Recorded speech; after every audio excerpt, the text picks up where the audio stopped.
बाबा सिद्दीकी ये उनके ही बेटे के ऑफिस के बाहर जब आए उन पर गोलीबारी की एक घटना हुई है। ऑफेंस का अभी इन्वेस्टिगेशन क्राइम ब्रांच की तरफ से हर एक एंगल से किया जा रहा है। इस घटना में लॉरेंस बिश्नोई गैंग का जो रोल है उसके बारे में हम इन्वेस्टिगेशन कर रहे हैं। लॉरेंस बिश्नोई या फिर सलमान खान या फिर और भी कोई एंगल होगा तो इन सभी एंगल से हम जांच कर रहे हैं। कल शाम 9 से 9:30 बजे के बीच में एक्स स्टेट मिनिस्टर श्री बाबा सिद्दीकी ये उनके ही बेटे के ऑफिस के बाहर जब आए तो उसी वक्त उन पर गोलीबारी की एक घटना निर्मल नगर पुलिस स्टेशन के एरिया में हुई है।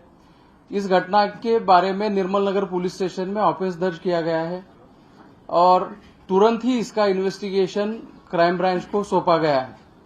इस घटना के तुरंत बाद जो भी पुलिस वहां पे मौके पे मौजूद थी, इसमें निर्मल नगर पुलिस स्टेशन के एपीआई दाभाड़े और उनके साथ के अधिकारी और कर्मचारियों ने बहुत ही बड़ा साहस दिखाते हुए इमीडिएटली एक्शन लेते हुए 2 एक्यूज को स्पॉट पे ही पकड़ने में सफलता उनको मिली है और इस ऑफेंस का अभी इन्वेस्टिगेशन क्राइम ब्रांच की तरफ से हर एक एंगल से किया जा रहा है। सर बरामद क्या हुआ है? आरोपी के पास से बरामद क्या हुआ है? ये कहा जा रहा है कि 2 पिस्टल बरामद हुई है और दोनों की उम्र को लेकर भी, एक आरोपी की उम्र को लेकर भी सवाल कोर्ट में खड़े हुए, क्या मामला है? एक्यूज के पास से 2 पिस्टल और 28 राउंड्स हमने बरामद किए हैं और एक्यूज की कस्टडी जो है 21 तारीख तक हमें मिली है।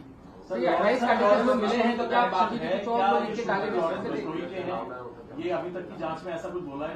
इस हादसे में इस घटना में लॉरेंस बिश्नोई गैंग का जो रोल है उसके बारे में हम इन्वेस्टिगेशन कर रहे हैं। एग्जैक्टली हुआ क्या था वहाँ पर? बाबा सिद्दीकी क्या वहाँ पर कोई इवेंट अटेंड करने गए थे, उसके बाद वो अपने बेटे के दफ्तर की तरफ जा रहे थे, उस दौरान उन पर फायरिंग हुई है? गरबा का कोई इवेंट अटेंड करने गए थे? ये थोड़ा सा सीक्वेंस ऑफ इवेंट आप बता देंगे? इसकी डिटेल्स हम आप सभी को बाद में दे देंगे, लेकिन घटना नटशेल में मैं बता देता हूं कि जब वो उनके बेटे के ऑफिस से के बाहर आए और कहीं जा रहे थे उसी वक्त ये फायरिंग हुई है। हमलावर जो थे वो 3 थे, उसमें से 2 हमलावरों को तुरंत ही पकड़ने में हमारी मुंबई पुलिस के ऑफिसर्स और कर्मचारियों को सफलता मिली है।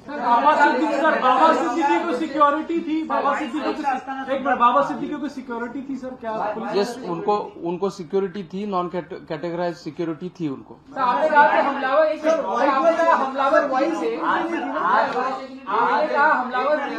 एक बोलिए प्लीज। आपने कहा कि उनका जो प्रोटेक्शन होता है वो था उनको, या Y+ कैटेगरी की सिक्योरिटी बताया जा रहा है? जैसे कि मैंने कहा उनको कैटेगराइज प्रोटेक्शन नहीं था, लेकिन 3 लोग उनके प्रोटेक्शन के लिए दिए गए थे। प्लेस ऑफ इंसिडेंस पे जिन लोगों ने फायरिंग की है वो 3 लोग थे, उसमें से 2 पकड़े गए और एक फरार है, उसका सर्च शुरू है। तो लेकिन रिमांड एप्लीकेशन में कहा गया कि एक और आरोपी की भी तलाश, 2 आरोपियों की तलाश।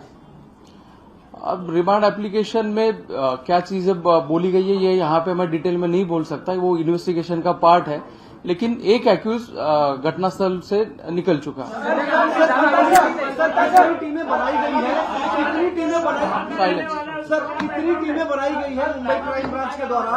कौन से राज्यों के पुलिस से संपर्क में है? और तो ये बात सामने आई है कि जो शूटर हैं जानबूझकर ये नाबालिग या कम उम्र के शूटर को हायर किया गया था, ऐसी भी इसमें एक बात सामने आई है। क्राइम ब्रांच की तरफ से 15 टीमें हमारी बाहर है।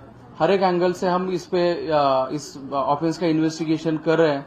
जहां जहां पे हमें बाहर की पुलिस की सहायता चाहिए उनकी सहायता ली जा रही है और टेक्निकल इन्वेस्टिगेशन, ग्राउंड इन्वेस्टिगेशन और बाकी और सारी चीजों का सहारा लेते हुए हम अभी इस केस को इन्वेस्टिगेट कर रहे हैं।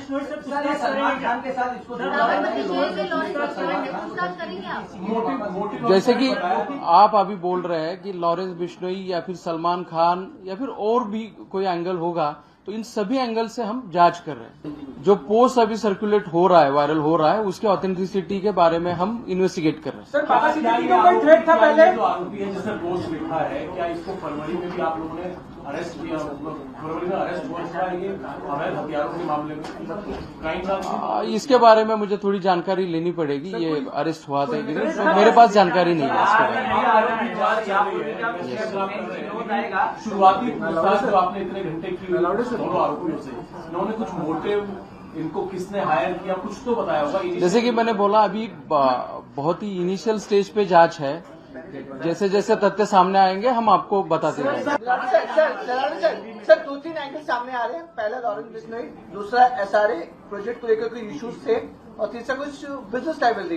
क्या ये सब एंगल में हो रहा है कुछ इन्वेस्टिगेशन? आपने जैसे कि मैंने अभी कहा, जितने भी एंगल्स आपने बोले हैं, इन सभी एंगल से हम इन्वेस्टिगेट कर रहे हैं। जैसे जैसे इन्वेस्टिगेशन प्रोग्रेस होगा वैसे वैसे हम आपको बताते रहेंगे। मुंबई में कहीं रह रहे थे, पहले से आए हुए थे, कब से आए थे, कोई जानकारी स्पेसिफिक कि ये किसके जरिए, किसके संपर्क से मुंबई आए, कहाँ रह रहे थे, क्या उन्होंने रेकी भी की थी, कुछ जानकारी डिटेल में सर थोड़ा सा। एक्यूज कब मुंबई में आए थे, कहाँ रह रहे थे, कौन से लोगों ने उनको मदद की या फिर किसने पैसे प्रोवाइड किए, लॉजिस्टिकल सपोर्ट किसने दिया, इन सभी एंगल से हम इन्वेस्टिगेट कर रहे हैं। एक खबर सर, एक खबर ये चल रही है, एक खबर ये चल रही है कि आरोपियों ने पूछताछ में ये कबूला कि वो लॉरेंस बिश्नोई गैंग से उनका कनेक्शन है। क्या आप इसे कंफर्म या डिनाई कर सकते हैं? जैसे कि मैंने अभी बोला कि हर एक एंगल से हम इन्वेस्टिगेट कर रहे हैं, जैसे ही गैंग का एंगल हो या फिर और कोई एंगल हो, इसके बारे में हम आपको बताएंगे। आपका बेटा, आपको क्या जानकारी हुई आज? आज सवेरे जहाँ मतलब हम द्वारा बाहर रहे, सोए उठी रहा, तो हमका सब बात करत रहा, तो हमका का हुआ, तो कहन की मतलब ये न्यूज चलत है, तो हम भैया बीपी में नहीं है, हमारे बीपी तुरंत यहाँ देखिए थरथराए लाजिन। तब फिर बाद में दवाई क्या सुना आपने?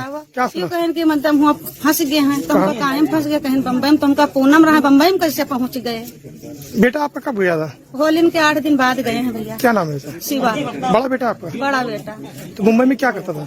पूना में भंगार के काम करत रहा। कितने बेटे हैं आपके? 3 बेटा है, 3 बेटी है। हमका नहीं जानकारी रहा भैया, पहले से जब ये सुबह कोई आवे जाए लाग है तब हम जान पावा। कोई मामला में नहीं फंसा भैया। शिवा से आखिरी बार कब?